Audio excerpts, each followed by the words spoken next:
नमस्कार, ये रेडियो वर्षा है। वर्षा टाइम्स में आपका स्वागत है। नामांकन पखवाड़े के तहत 3441 छात्र छात्राओं का हुआ नामांकन। बिजली कंपनी ने गरीब मजदूर के नाम से भेजा 32 लाख रुपए का बिजली बिल। डॉक्टर के क्लिनिक में छापेमारी, 50,000 की दवाइयां जब्त। रंगदारी मामले में छापेमारी करने गई पुलिस पर फायरिंग, 3 अपराधी दबोचे गए। कुचायकोट के पटवरिया चंवर में पुलिस और रेपिस्टों के बीच मुठभेड़। और फुलवरिया सामुदायिक स्वास्थ्य केंद्र का सीएस ने किया निरीक्षण।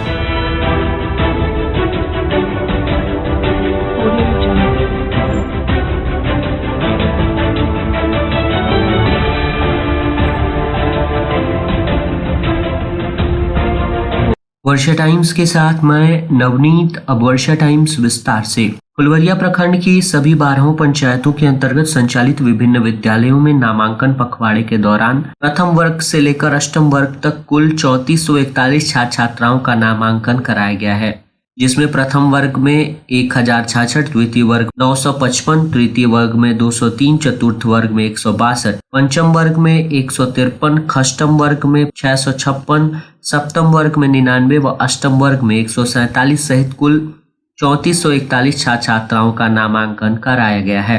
मंगलवार को इससे संबंधित जानकारी देते हुए प्रखंड कल्याण पदाधिकारी सह प्रभारी बीओ अरविंद कुमार सिंह ने बताया कि नामांकन दर बढ़ाने के लिए 1 अप्रैल से 15 अप्रैल तक नामांकन पखवाड़ा चलाया गया, जिसके तहत संबंधित क्षेत्र के टोला सेवक, पंचायत सचिव, आंगनबाड़ी सेविका, विकास मित्र, वार्ड सदस्य, बीडीसी सदस्य, ग्राम कचहरी के पंच, मुखिया, सरपंच के अलावे संबंधित क्षेत्र के विद्यालय के शिक्षकों ने लगातार अभिभावकों से संपर्क साधते हुए निर्धारित लक्ष्य का पीछा कर नामांकन दर बढ़ाए जाने का सराहनीय कार्य किया। फुलवरिया संवाददाता त्रिलोकीनाथ दुबे के अनुसार क्षेत्र के पुरंदर बथुआ गांव निवासी गरीब असहाय मजदूर उदय कुमार चौहान के नाम से बिजली कंपनी ने 32 लाख रुपए का बिजली विपत्र भेजा है। विपत्र मिलते ही गरीब असहाय मजदूर दहशत में आ गया है। गरीब असहाय मजदूर ने विपत्र लेकर बिजली कंपनी के विभिन्न कार्यालयों में दौड़ लगाते हुए न्याय की गुहार लगाई है, लेकिन उसे फटकार के सिवाय कुछ हासिल नहीं हो रहा है। मजदूर ने बताया कि मेरे घर में मात्र 2 बल्ब व 1 पंखा चलता है। घर पर पत्नी के अलावे अन्य कोई सदस्य नहीं है। दिन भर मजदूरी करने के बाद पारिश्रमिक में मिले रुपए से परिवार का खर्च चलता है। इस परिस्थिति में इतनी मोटी राशि का बिजली विपत्र देखकर वो हैरत में आ गया है। उधर बिजली कंपनी के इस रवैये से क्षेत्र की जनता में नाराजगी दिख रही है। विभिन्न बाजार के चौक चौराहों पर ये चर्चा का विषय बना हुआ है। वहीं बिजली कंपनी के कार्यपालक अभियंता शिवशंकर कुमार ने बताया कि गलती से विपत्र उसका अधिक चला गया है, उसका सुधार किया जा रहा है। गोपालगंज नगर संवाददाता के अनुसार शहर से सटे चौनपट्टी बाजार में मंगलवार को डॉक्टर पंकज के क्लिनिक में ड्रग विभाग की गठित टीम ने बगैर लाइसेंस के दवा बेचने की शिकायत पर छापेमारी की, जहां डॉक्टर की क्लिनिक से लगभग 35 प्रकार की 50,000 रुपए की दवाएं बरामद हुई। वहीं उक्त क्लिनिक में 2 संदिग्ध प्रकार की दवाएं भी बरामद हुई, जिसे टीम ने जांच के लिए पटना प्रयोगशाला भेजा है। औषधि निरीक्षक ने बताया कि नगर थाने के चौनपट्टी बाजार में एक डॉक्टर द्वारा बगैर लाइसेंस के क्लिनिक के परिसर में ही दवा दुकान संचालित हो रही थी, जिसकी सूचना के बाद सीएस द्वारा एडीसी महेश राम के नेतृत्व में ड्रग इंस्पेक्टर अभय शंकर व मुकेश कुमार राउत के साथ एक टीम गठित टीम के छापेमारी के दौरान टीम ने उस दुकान से 35 से ऊपर एलोपैथी दवाएं व उसके क्रय से संबंधित कागजात को जब्त किया। उसके अलावा दवा के क्रय व विक्रय से संबंधित कई रफ एस्टीमेट व कच्चे बिल भी जब्त किए गए हैं। छापेमारी को पहुंची टीम की भनक पर डॉक्टर व कर्मियों के बीच अफरा तफरी का माहौल रहा। करीब 2 घंटे तक छापेमारी टीम उक्त दुकान में डटी रही। ड्रग इंस्पेक्टर ने बताया कि छापेमारी के दौरान डॉक्टर के द्वारा कोई वैध कागजात व लाइसेंस प्रस्तुत नहीं किया गया। वहीं दुकान परिसर में हॉस्पिटल का बोर्ड लगा हुआ पाया गया। हॉस्पिटल के संबंध में भी उनके द्वारा कोई संतोषजनक जानकारी नहीं दी गई, जबकि उनके दवा काउंटर पर हॉस्पिटल की पर्ची पाई गई, जिसे जब्त कर लिया गया है। डीआई ने बताया कि कई सारी दवाएं भी जब्त की गई हैं। ड्रग इंस्पेक्टर ने कहा कि बगैर लाइसेंस के दवा का व्यवसाय करना दंडनीय अपराध है। टीम के द्वारा इसकी रिपोर्ट तैयार कर विभागीय अधिकारियों को भेजी जा रही है। विभाग से प्राप्त निर्देश के आलोक में अग्रतर कार्रवाई की जाएगी। मुख्यमंत्री मुस्लिम परित्याग एवं तलाकशुदा सहायता योजना के लिए महिलाओं का आवेदन पत्र उपलब्ध कराने हेतु जिला अल्पसंख्यक कल्याण पदाधिकारी अब्दुल राशिद द्वारा बताया गया कि मुख्यमंत्री मुस्लिम परिपक्वता एवं तलाकशुदा सहायता योजना बिहार सरकार की एक महत्वाकांक्षी एवं महत्वपूर्ण योजना है, जिसका उद्देश्य मुस्लिम परिपक्वता एवं तलाकशुदा महिलाओं की आर्थिक स्थिति सुदृढ़ करने हेतु एक मुश्त जीवन में एक बार 25,000 रुपए अल्पसंख्यक कल्याण विभाग बिहार पटना द्वारा सहायता प्रदान कर उन्हें आत्मनिर्भर बनाया जाता है, जिसके लिए लाभार्थी को विहित प्रपत्र में आवेदन देना अनिवार्य है। आवेदन प्राप्त करने हेतु जिला अल्पसंख्यक कल्याण कार्यालय गोपालगंज में संपर्क किया जाता है अथवा अल्पसंख्यक कल्याण विभाग बिहार पटना की वेबसाइट https:/state.bihar.gov.in/minority welfare से डाउनलोड भी किया जा सकता है।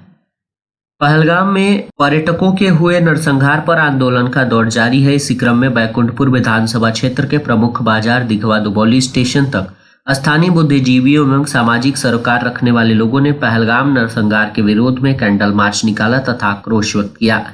इस कैंडल मार्च में लोग पाकिस्तान मुर्दाबाद के नारे लगा रहे थे। कैंडल मार्च दिघवा दुबौली बाजार से प्रखंड मुख्यालय तक निकाला गया। कैंडल मार्च के समापन पर जन स्वराज के नेता राजेश शर्मा ने कहा कि पाकिस्तान को मुंह तोड़ जवाब देने का वक्त है। उन्होंने कहा कि सांसद और विधायकों के बेटों की भी सेना में बहाली होनी चाहिए, तभी आम आदमी के दर्द और पीड़ा का उन्हें एहसास होगा। कैंडल मार्च में हैदर अली, राजेश शर्मा, श्रवण महतो, धनंजय पटेल, संदीप पासवान सहित सैकड़ों लोग उपस्थित थे। रेडियो वर्षा के संवाददाता सत्यप्रकाश वर्मा के अनुसार बैकुंठपुर थाने के एक गांव से 10 अप्रैल को अगवा कर किशोरी के साथ सामूहिक दुष्कर्म के मामले में फरार चल रहे आरोपितों पर पुलिस शिकंजा कसने लगी है। बैकुंठपुर थाना कांड संख्या 129/2025 के तहत पीड़ित किशोरी के बयान पर पुलिस ने 2 लोगों के खिलाफ नामजद प्राथमिकी दर्ज की थी, जबकि मामले में एक अज्ञात को भी आरोपी बनाया गया था। पुलिस ने सिरसा गांव के आरोपी को गिरफ्तार कर जेल भेज दिया। कांड का एक अन्य आरोपी फरार था। आरोपियों की गिरफ्तारी को लेकर पुलिस ने कई दिनों तक छापेमारी अभियान चलाया, लेकिन गिरफ्तारी नहीं होने की स्थिति में इश्तेहार तहमील कराया गया। पुलिस अनुसंधान के दौरान 2 अप्राथमिकी अभियुक्त भी कांड में बनाए गए हैं। एक प्राथमिक एवं 2 अप्राथमिक अभियुक्तों के घर पुलिस ने इश्तेहार चिपका दिया है। थाना अध्यक्ष अभिषेक कुमार ने बताया कि प्राथमिकी अभियुक्त के घर पहले इश्तेहार चिपकाया गया, उसके बाद कांड में शामिल 2 अप्राथमिकी अभियुक्तों के घर भी इश्तेहार चिपकाया गया है। इश्तेहार चिपकाने के दौरान पुलिस ने डुगडुगी भी बजवाया। इश्तेहार का तामील मड़वा, बसहा एवं धर्मबारी गांव में आरोपितों के घर कराया गया है। बीती सोमवार की देर रात रंगदारी मामले का उद्भेदन करने गई पुलिस टीम पर अपराधियों ने फायरिंग की। 5 लाख रुपए रंगदारी मांगने वाले मामले में पुलिस को सूचना मिली कि रंगदारी की पहली किश्त 1 लाख रुपए लेने के लिए अपराधी मीरगंज के सवरेजी कब्रिस्तान के समीप पहुंचे हुए हैं। पुलिस ने पहुंचकर अपराधियों की घेराबंदी की। 3 की संख्या में मौजूद अपराधियों ने पुलिस को देखते ही फायरिंग शुरू की। मीरगंज थाने की पुलिस द्वारा भी जवाबी कार्रवाई की गई, जिसमें एक अपराधी के पैर में गोली लगी और वो घायल हो गया। इस दौरान एक अन्य अपराधी फरार हो गया। फरार अभियुक्त की गिरफ्तारी के लिए पुलिस लगातार छापेमारी कर रही है। मीरगंज थाने के सवेरजी कब्रिस्तान के समीप अपराधियों ने फायरिंग की घटना को अंजाम दिया। एक अपराधी के पैर में गोली लगी है और गिरफ्तार अपराधी आयुष कुमार है, जो सवरेजी गांव निवासी राजू वर्मा का पुत्र है। विदित हो कि बीते 26 अप्रैल को मीरगंज थाना क्षेत्र के मंगलम ज्वेलर्स के मालिक प्रवीण सोनी से 5 लाख रुपए की रंगदारी मांगी गई थी, जिस पर पुलिस सक्रिय हो गई और छापेमारी के दौरान अपराधियों द्वारा फायरिंग की घटना को अंजाम दिया गया। अपराधियों के पास से 1 पिस्टल, 3 जिंदा कारतूस एवं 2 खोखा जब्त किया गया है। घायल अपराधी को इलाज के लिए सदर अस्पताल में भर्ती कराया गया है। हथुआ एसडीपीओ आनंद मोहन गुप्ता ने जानकारी दी है कि घायल अपराधी की निशानदेही पर फरार अन्य अपराधियों की गिरफ्तारी के लिए पुलिस छापेमारी तेज कर दी है। रेडियो वर्षा के संवाददाता सत्यप्रकाश वर्मा के अनुसार जिले के कुचायकोट थाना क्षेत्र के पेटभेरिया चवर में पुलिस और रेपिस्टों के बीच मुठभेड़ में 3 रेपिस्ट घायल हो गए। पुलिस ने बताया कि श्यामपुर गांव में अपने पिता का इलाज कराने आई उत्तर प्रदेश की एक युवती के साथ सामूहिक दुष्कर्म किया गया था। युवती के बयान पर कुचायकोट थाने में गैंगरेप की प्राथमिकी दर्ज कराई गई थी। प्राथमिकी दर्ज होने के बाद कुचायकोट थाने की पुलिस रेपिस्टों की गिरफ्तारी के लिए छापेमारी कर रही। इसी दौरान पुलिस को गुप्त सूचना मिली कि रेपिस्ट कुचायकोट थाने क्षेत्र के पेटभरिया चवर में छिपे हुए हैं। कुचायकोट थाने की पुलिस ने सूचना पर रेपिस्टों की घेराबंदी की। अभिषेक कुमार नाम का अपराधी पुलिस का हथियार छीनकर भागने लगा। इस दौरान रेपिस्टों ने पुलिस पर फायरिंग भी। पुलिस ने भी जवाबी कार्रवाई में फायरिंग की, जिसमें 3 अपराधी घायल हुए हैं। रेपिस्टों में अभिषेक कुमार, सोनू कुमार और करीमन कुमार शामिल हैं, जिन्हें पुलिस ने तत्काल गिरफ्तार किया है और सदर अस्पताल में इलाज के लिए भर्ती करा दिया गया है। फुलवरिया स्थानीय सामुदायिक स्वास्थ्य केंद्र का सिविल सर्जन डॉक्टर वीरेंद्र प्रसाद ने मंगलवार को औचक निरीक्षण किया। निरीक्षण के दौरान उन्होंने ओपीडी कक्ष के अलावा विभिन्न कमरों का निरीक्षण किया। अब तक 39 आयुष्मान कार्ड बनाए जाने पर उन्होंने नाराजगी जताते हुए इसकी संख्या बढ़ाने का निर्देश दिया। अस्पताल कैंपस के अलावा आसपास की सफाई पर भी विशेष रूप से ध्यान देने की आवश्यकता जताते हुए अनेक को निर्देश दिए। अस्पताल में अपना स्वास्थ्य लाभ लेने आए रोगियों से संतोषजनक बात करते हुए स्वास्थ्य जांच के बाद उपयुक्त दवा देने के भी निर्देश दिए। ड्यूटी पर तैनात डॉक्टरों को प्रतिदिन निर्धारित संख्या में रोगियों का इलाज करने संबंधित आवश्यक दिशा निर्देश भी दिए। साथ ही बताया गया कि आजकल कफ सिरप नहीं आ रही है, उसके जगह पर अस्पताल में तैनात डॉक्टर रोगियों को समतुल्य दवा देने का काम करें। मौके पर अस्पताल के डॉक्टर सहित सभी स्वास्थ्यकर्मी भी उपस्थित थे। और अंत में सुर्खियां एक बार फिर। नामांकन पखवाड़े के तहत 3441 छात्राओं का हुआ नामांकन। बिजली कंपनी ने गरीब मजदूर के नाम से भेजा 32 लाख रुपए का बिजली बिल। डॉक्टर के क्लिनिक में छापेमारी, 50,000 की दवाइयां जब्त। रंगदारी मामले में छापेमारी करने गई पुलिस पर फायरिंग, 3 अपराधी दबोचे गए।